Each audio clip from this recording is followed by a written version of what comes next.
Good afternoon, everybody. My name is Niall Thompson. Some of you may know me from the InterHack experience. Some of you may know me through work. Some of you may not know me at all. I work in the European Parliament. I organised the InterHack with Isabel from the Commission, and this was an amazing experience.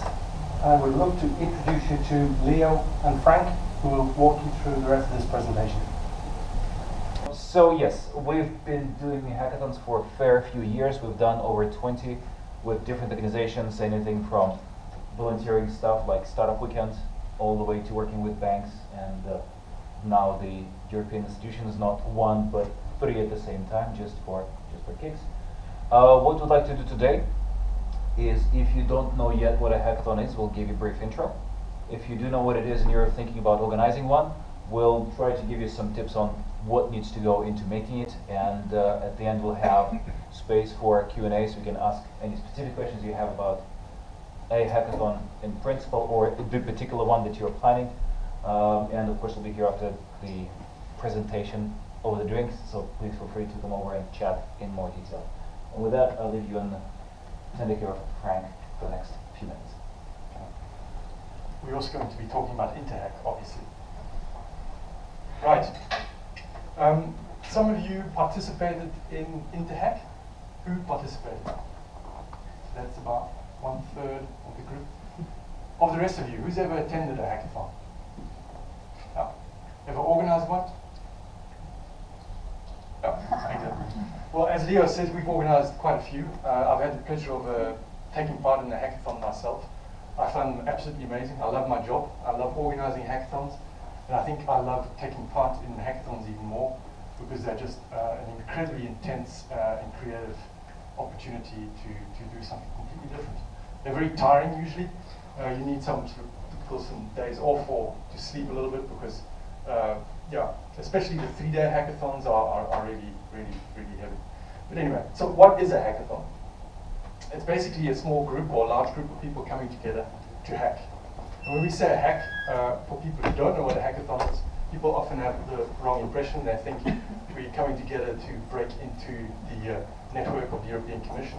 That's not what we mean with a hack. We basically mean it in a very positive sense. It's to basically build a crude or rough prototype of some type of solution to a problem, all right? And to do it quickly. That's what it is. It's basically to build something. And in the broader sense, it can be building pretty much anything. Most hackathons also have a common goal. There's different motivations. Some people come together to learn a new technology, to learn a new tool. Others come together to develop a product, or they want to start a startup or do something like that. But there has to be some sort of overarching goal. And then mostly they're a lot of fun too. Also crucial is the deadline. Most hackathons are 2.5 days, a weekend typically. Most corporate hackathons we've been organizing are not in weekends, obviously. They're during the week, but 2.5 days. You've got other flavors of hackathons. You have something called the Google Sprint, for example, that's 5 days. It follows a similar pattern. It's just a more structured way of basically applying startup principles to building something very rapidly. A little bit of history. The word hackathons first started emerging in the 1990s when computer programmers started coming together to work on common projects, typically in open source communities, or creating apps built on open data sets. And they still do, obviously. That's the classic coding hackathon.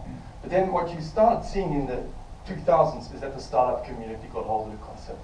There was a thing called Startup Weekend. So if any of you ever had the idea or dream to start your own business, create a startup, as opposed to quitting your job, you could attend a startup weekend and basically work with peers, with other interesting folk on an idea you're passionate about, and see if it has any potential. So in that weekend, build a prototype, test it with some users, test it with some stakeholders, see if it has any traction or not traction, see if it has any relevance. See if you can build a team around the two, very important. And that's also one of the key things that starters miss, is who do I start a business with? So that's a really good opportunity to do that. But again, it's basically a hackathon. And then what we've seen in the last couple of years is they've got bigger, especially in the US. You see some absolutely monstrous hackathons organized by universities, corporates. Lots and lots of corporates are organizing hackathons, all sorts and types of hackathons, and even governments are getting on board. So why organize a hackathon? Basically, it's a really versatile tool that gets you all sorts of results. You can sort of think about it for two broadly defined purposes. One, internally for an organization, about basically engendering some sort of cultural change. For example, digital transformation. Most organizations are really busy with their digital transformation at the moment. And as opposed to leaving it all up to IT, it's something that the entire organization needs to get to grips with. And a hackathon is a very interesting way to involve a broad spectrum of staff from all sorts of disciplines, so not just technical people, into their digital transformation process. Breaking silos often, different departments, different business units, or in this particular case, different institutions working together on challenges. What we've also seen very interesting, but that's a tougher one, is working with customers. So actually working with your customers or partners in a somewhat external hackathon. And then on the whole, it's just a completely different way of working. That's one of the things that we always hear in feedback from people who've taken part in a hackathon, is it's a complete change to the day-to-day grind of your job. It's just a totally different style of working and very intense. It's also used more strategically for building stuff. So as I said, you can build things fast, which is great for your product pipeline or internal processes or systems to improve them too. It just boosts things. We've had several hackathons that we've organized for corporates where they were generating maybe 1 or 2 ideas per year for a new product. It just completely exponentially increases that pipeline. For developer communities, more and more organizations have data platforms or APIs that they want to basically market to developer communities. Hackathons, again, a good way to do that. And building your startup portfolio, so lots of organizations wanting to collaborate with other companies and with startups and building a community of partnerships. So it's really, at its most ambitious, it's about strategy.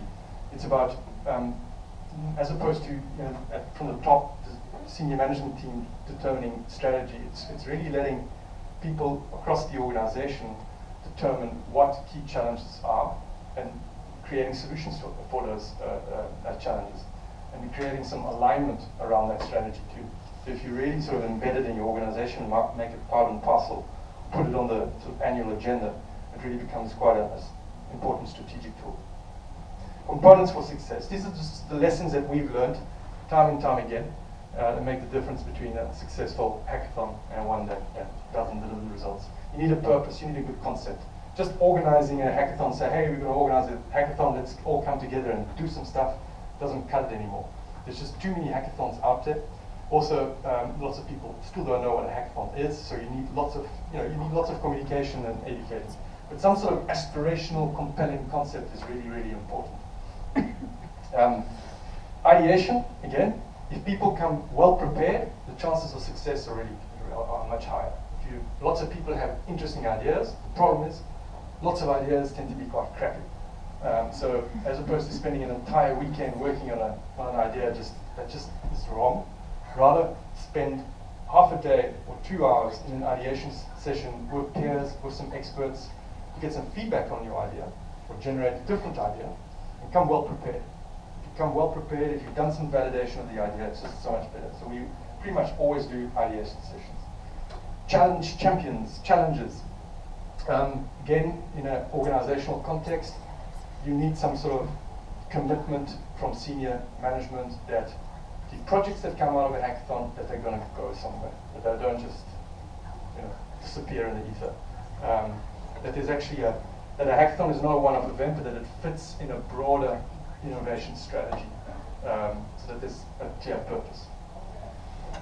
Mixing and mashing, again, it's a creative process, very creative process, and by mixing different disciplines, mixing different types of people from the top, middle management, all levels of the organization and all disciplines, mix it all together, it creates results. It doesn't always need to be technical people. Designers, people with good business head, management experience, everybody can make a good contribution. Tools and resources, again, depending on the purpose of the hackathon.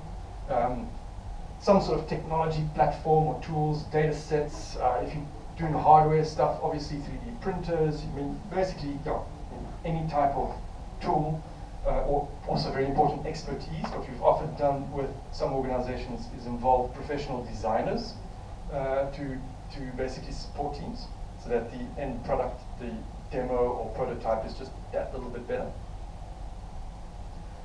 Coaches and brains on demand. Some people on hand to basically give advice, give feedback on the spot.